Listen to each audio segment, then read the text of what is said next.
कैसन पियवा के चरितर बा। आई हो दादा कैसन पियवा के चरितर बा 2.0। नमस्कार, स्वागत है आप सभी को हमारे चैनल में। बहुत ही ज़बरदस्त अपडेट बताने वाला हूँ। यहाँ पे आप लोग पोस्टर देखिए और पोस्टर देखने के बाद आप लोग वीडियो को शेयर करिए। नहीं शेयर करिएगा मज़ा नहीं आएगा। शेयर करिए, वीडियो को लाइक करिए और कमेंट में बताइए कि ये अपडेट आप सभी को कैसा लगा। पहले अपडेट सुनिए। बता दें आप सभी को कि कैसन पियवा के चरित्र बा 2.0 बहुत ही ज़बरदस्त गाना पावर स्टार पवन सिंह का आ रहा है।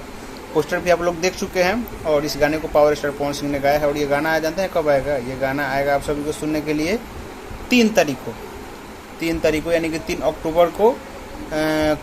कल बीच परसों गाना आप सभी को बीच आ जाएगा एकदम। वेव म्यूजिक कंपनी से 6:30 बजे आएगा। गर्दा उड़ा के सुनना है, ठीक है।